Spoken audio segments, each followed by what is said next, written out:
विदेश मंत्रालय एक प्रेस कॉन्फ्रेंस को संबोधित कर रहा है। Vinay Kumar, friends from the media, thank you for coming this afternoon for this special briefing on Prime Minister's visit to Russia. Since we are a little short on time, we'll have to run it through a little quickly. I would first like to start by indicating to you the broad major programming elements of the visit of the Prime Minister to Russia for the 22nd annual summit between India and Russia, which is led by the Prime Minister on our side and President of Russia on the Russian side. The first part was the ceremonial welcome and the guard of honor at the airport on arrival. Prime Minister was received by Deputy Prime Minister Excellency Denis Manturov. Second, a major component of the program was a private dinner held by the Russian President for the Prime Minister of India last night as a special gesture. Third, this morning, Prime Minister's interaction with the Indian community. We have a sizable Indian community in Russia, close to 25 to 30 odd thousand. Fourth, Prime Minister laid a wreath at the tomb of the unknown soldier earlier today. Thereafter, Prime Minister visited the Rosatom exhibition place, where he was accompanied by President Putin. Next, the two leaders continued their detailed discussions at the Kremlin today.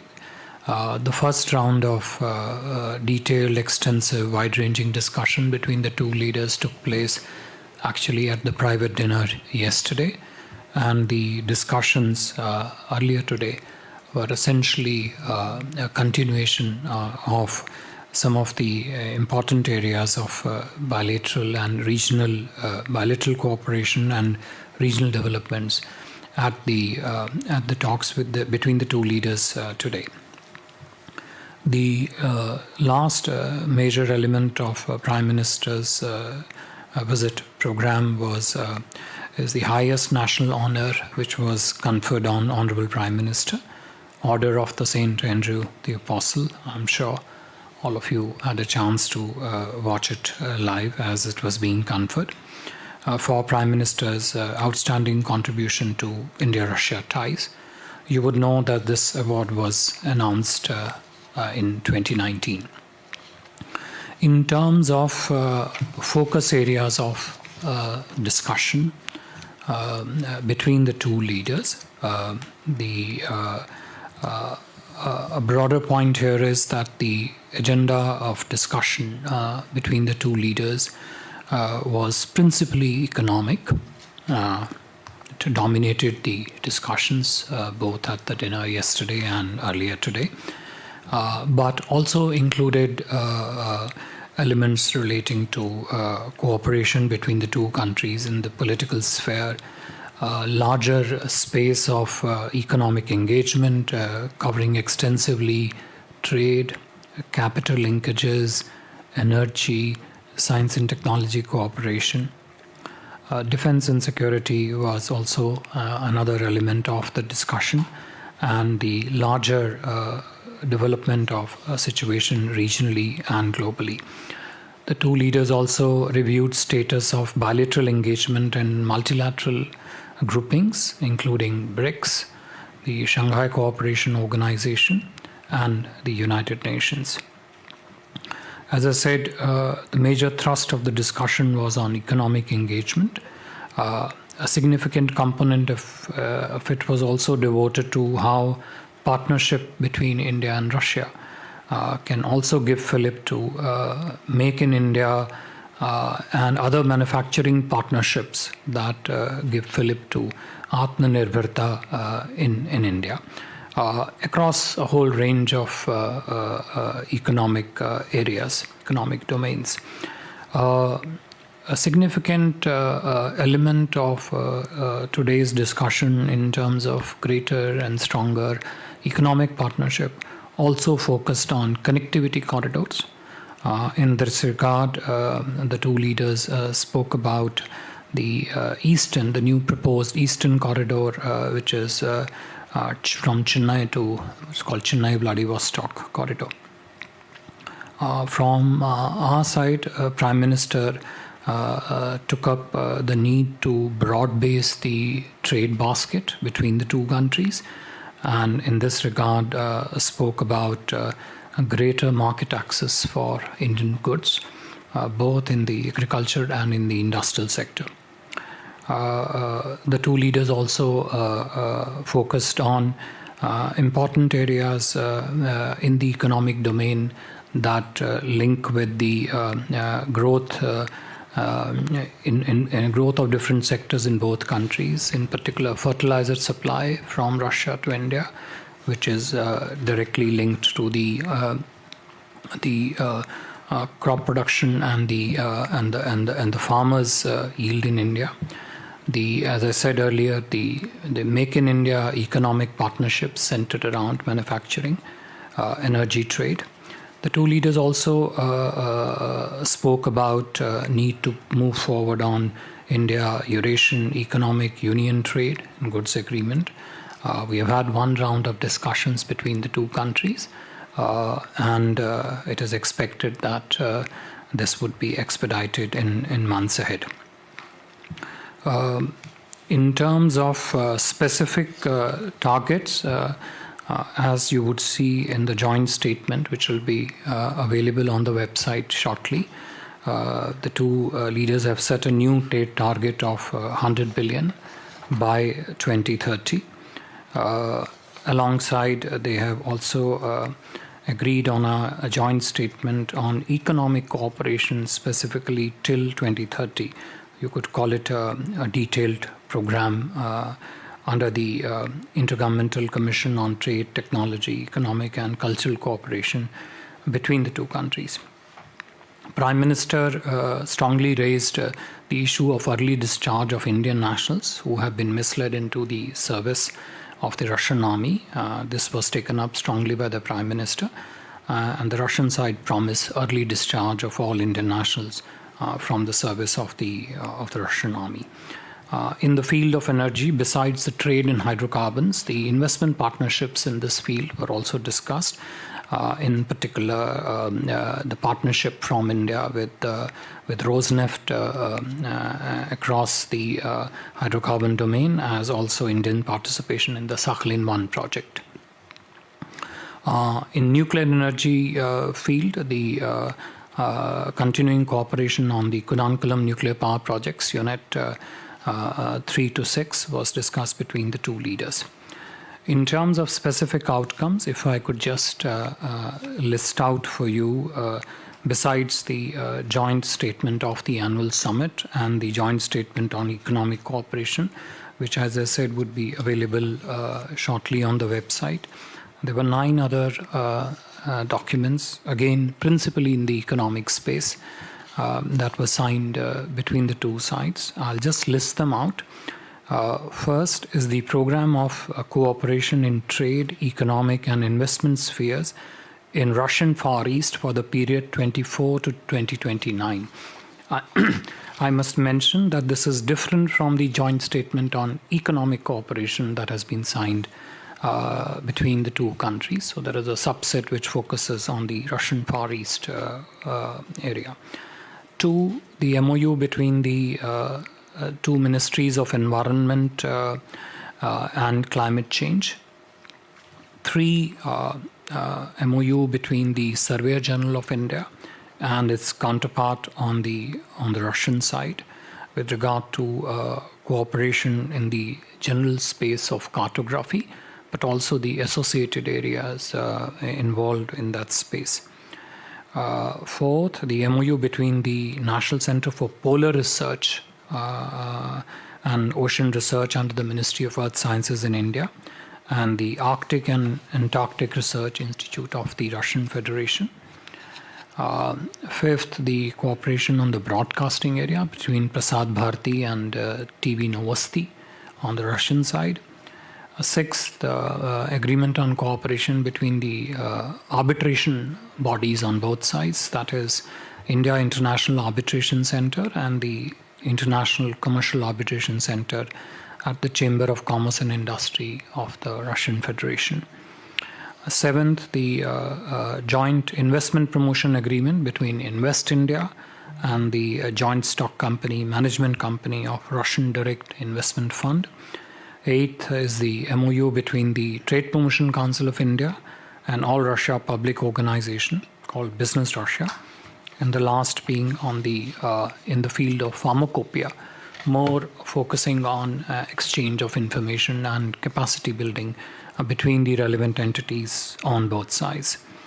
All in all, a highly successful annual summit, which not only took detailed stock of status of bilateral partnership across the whole range of areas, but also laid out the vision of the two leaders for the partnership in years ahead, principally focusing on economic agenda in our cooperation partnership. And as I said, Prime Minister specifically also touched upon and raised strongly the return of Indian nationals in the Russian army, and the two leaders also had an opportunity to discuss at length issues of regional importance for both the countries. Let me stop here and take a round of questions. So we'll have one round of questions. Can we start here, please?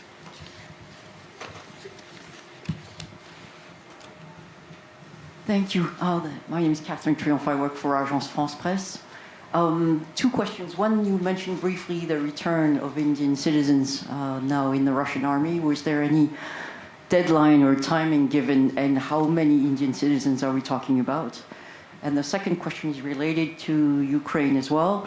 Prime Minister Modi emphasized that he wanted a peaceful solution. As you probably know, Ukrainian President Volodymyr Zelensky said it was really a major blow to peace efforts to see Prime Minister Modi hug President Putin.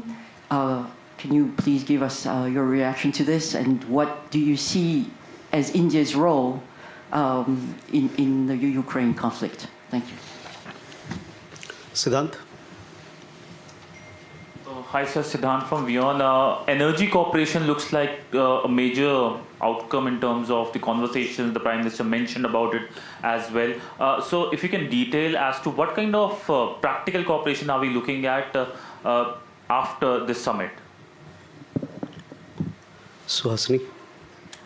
This is Suhasini Heather from The Hindu. Foreign Secretary, in addition to the previous question, I just wanted a clarification if the return of Indian nationals in the Russian military is all Indian nationals in the Russian military, because there are some that seem to have said they don't want to return, they are being paid well and they'd like to stay on. So would it be for all Indian nationals or only those wishing to return? And when you say $100 billion in bilateral trade, is there a discussion really about balancing that trade? Because it's $60 billion is already in oil trade between the two countries. Thank you. Please, yeah. Thank you. Thank you, sir, for doing this. Congratulations on the successful visit, and thanks to the embassy for arranging this press conference. Technical question.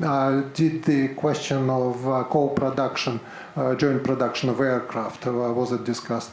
And the general type question, I was very surprised to learn prior to the visit that there are no duly accredited Indian journalists in Moscow at this point.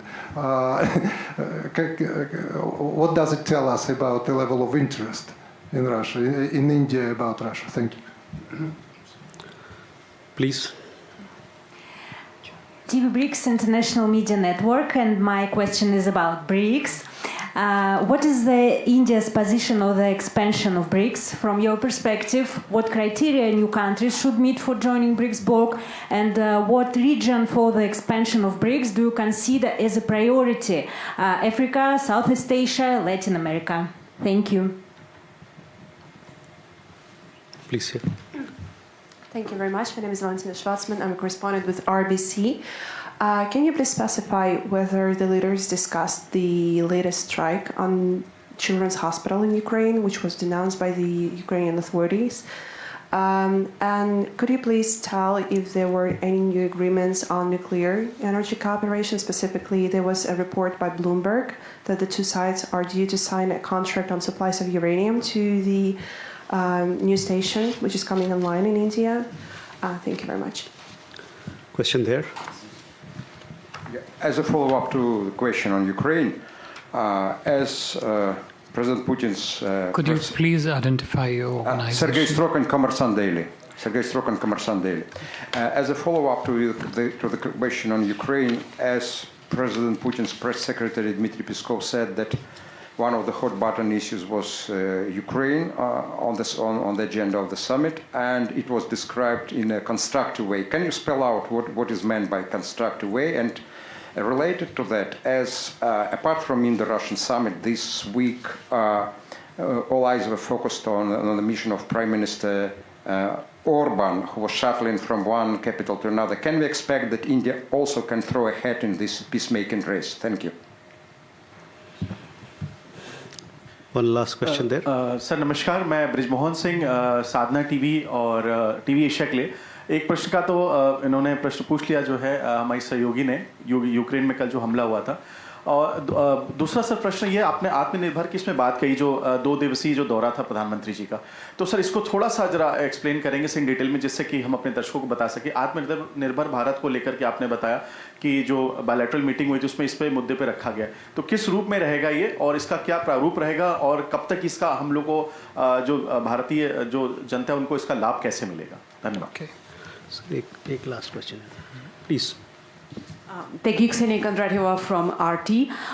My question is whether the leaders have discussed any long-term agreements on oil imports, because that's what we learned from the reports. Does India see it important to have a larger discount on oil imports from Russia? And will India continue importing energy resources despite criticism, continuous criticism of its Western partner?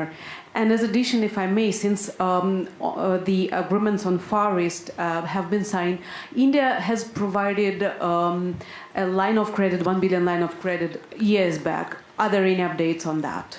Or what is the status of that? Thank you so much. So, Rishikesh. Sir, Rishikesh from PTI. So has India raised the issue of delay in supply of defense equipment or especially spare parts of some of Indian platforms? Okay, sir. Thank you. I think I'll first take up the bucket of issues as a collective rather than specifically relating to the bilateral discussions between the two leaders when it comes to the specifics of economic agenda of cooperation. Where does the energy cooperation fit into it?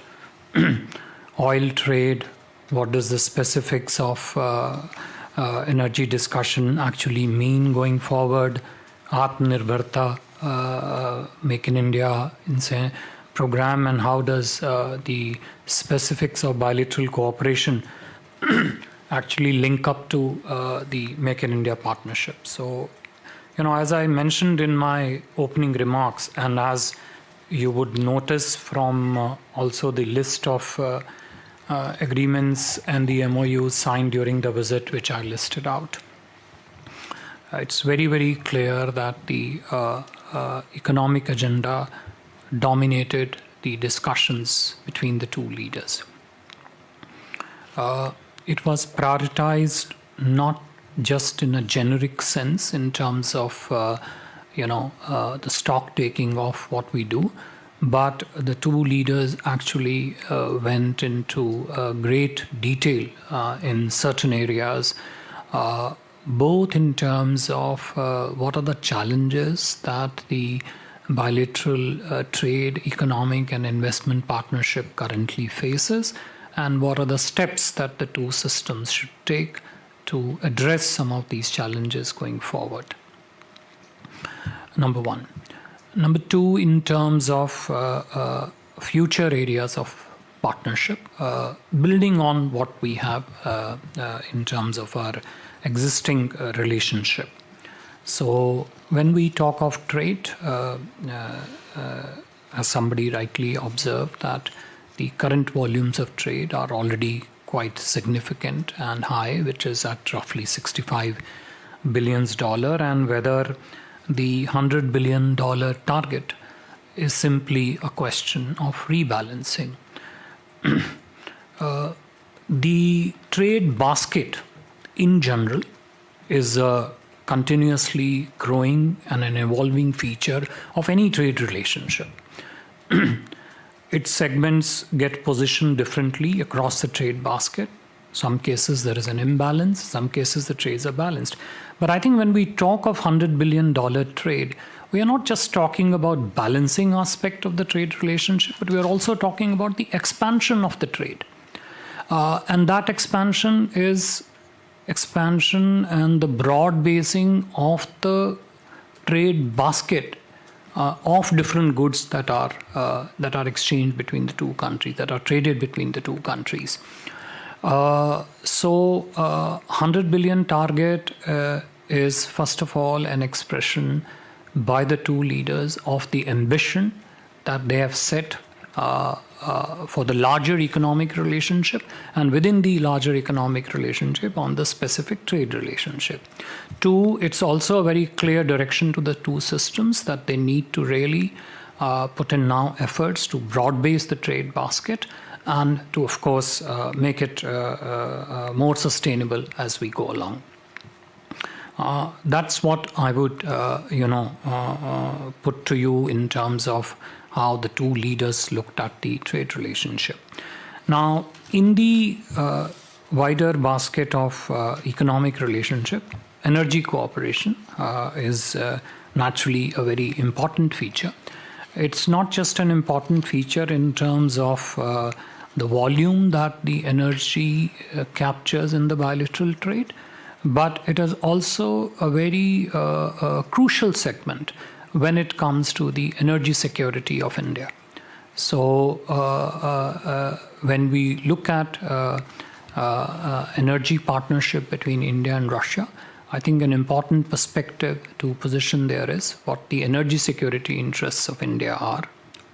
Two, how does this energy security also feed into a stronger supply chain of downstream industries that uses this energy back home in India. So that is one segment of the energy partnership.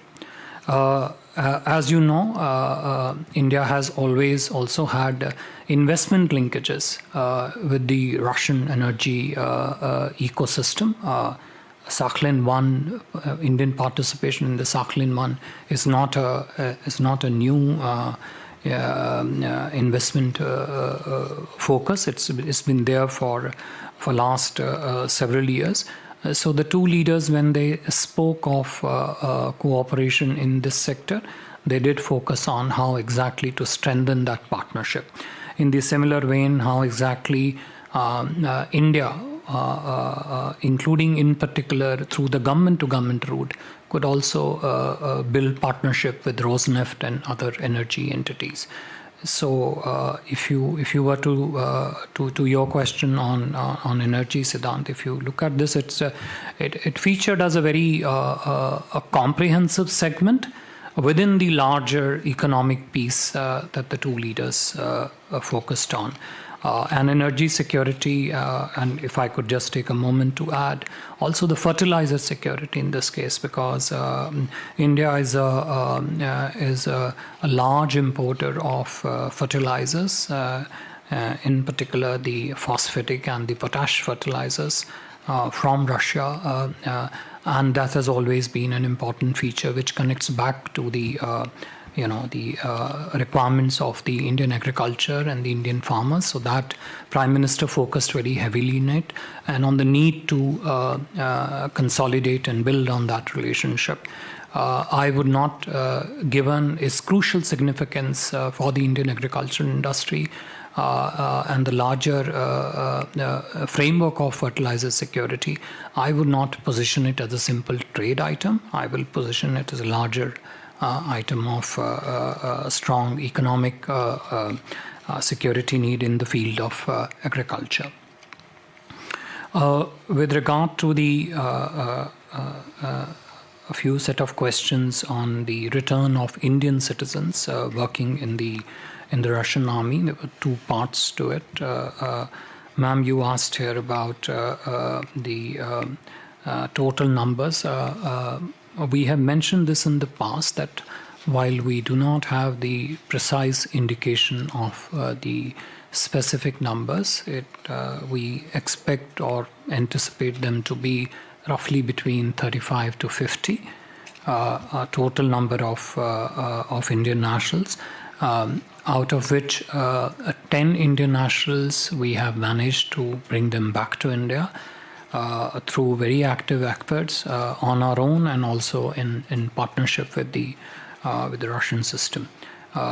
Prime Minister raised this issue very strongly, that we should try and get back all Indian nationals back to India as early as possible. And as I mentioned to you, there was a sense of promise from the Russian side on that. Now the two systems will work on it and see how exactly and how expeditiously we can get them back into the country. The third set of questions, if I could just take them together, relating to Ukraine. I said all. No, that's what is our, that has been our position with the Russian side. And as I said, when we work through, this has to be worked through in the processes, and we will see how the details of it emerge during the process, and naturally we will decide accordingly. With regard to the Russia-Ukraine conflict, yes, this featured between the two leaders, both at the private discussions at the dinner yesterday and also in talks today. Look, I will, we have given our position on Russia-Ukraine several times in the past, but let me limit today to what the Prime Minister said to the media quite openly today in his opening remarks. And I think that sets out very clearly how we look at the conflict. In terms of the death of the innocents yesterday, Prime Minister was very clear and categorical in expressing his concern and regret at the loss of these innocent lives, including in particular the children yesterday. And you would have seen that I'm not trying to paraphrase Prime Minister's remark because he said it openly. He clearly said, roughly translated into English, that the solution to this conflict is not to be found on the battlefield. This is a very rough translation of what Prime Minister said, and that it is possible only through dialogue and diplomacy. For those who follow Hindi, he said, युद्ध के मैदान में समाधान संभव नहीं होते, just to capture the preciseness of what the Honorable Prime Minister said. And that's what I would limit myself to, because that captures a sense of our view on what happened yesterday. Prime Minister also said at his remarks today, open to the press, that India would do and is willing to offer all possible support, contribution, and cooperation required to, address this particular challenge of Russia-Ukraine conflict and find peaceful solutions to it. And the two leaders, as Prime Minister said, had a very detailed discussion. Several interesting ideas came forward. Some new thoughts also came forward. So from our side, as Prime Minister has said, we are ready to make all possible contribution that can be made to arrive at peace and stability when it comes to Russia-Ukraine conflict. On the question of BRICS that you asked, look, I don't want to get ahead of ourselves in terms of what the BRICS Sherpas are currently discussing. You are aware that BRICS, the last round of BRICS expansion took place in Johannesburg at the Johannesburg Summit, and currently the BRICS senior officials and Sherpas are busy discussing the guidelines and different models that could be considered by the BRICS leader for its future expansion. And I think it would not be correct for me to really comment because those are ongoing discussions, ongoing negotiations. And thereafter, each country would need to look at who these specific applicants are wanting to be part of the expanded BRICS format. But that's a question we will address only after the BRICS senior officials have arrived at a consensus piece which clearly spells out what would be the guidelines to look at when we talk of the BRICS expansion. With regard to the nuclear energy component, there was a question.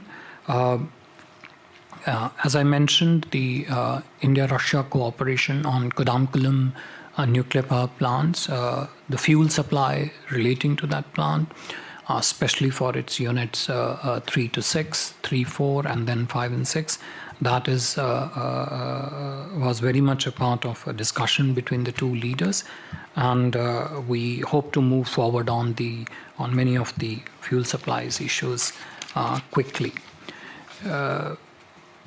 With regard to the delay in the spare parts of the defense equipment, yes, that was raised by the Prime Minister, and the both sides had a general sense of agreement that this would be expedited, including through setting up joint venture partnerships in India to look at some of these spare parts, particularly the more critical spare parts, so that we do not continue to, or we are able to address this challenge in a more meaningful and a sustainable way.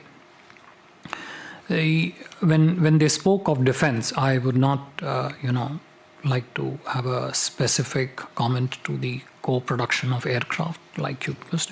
But in the general space of defense, the larger domain of co-production was definitely emphasized by both the leaders. We already have some good examples of co-production in the field of defense. And we would very much like to, both leaders would very much like to build on that and add on new equipment if need be, and if possible, new platforms which can be included as part of co-production successful achievements between India and Russia. I'm just trying to see if there is...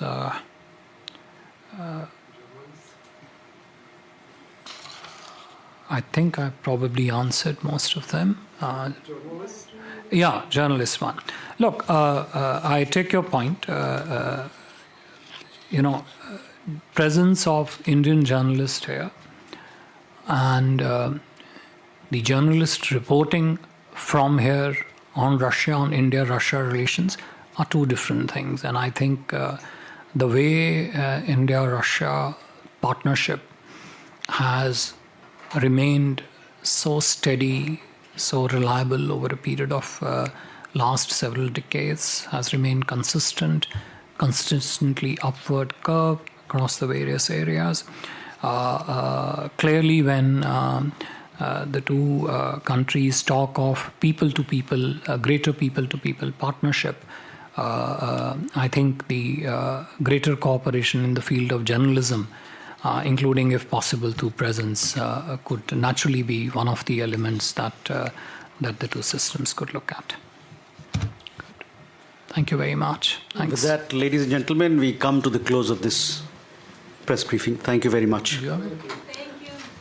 Thank you.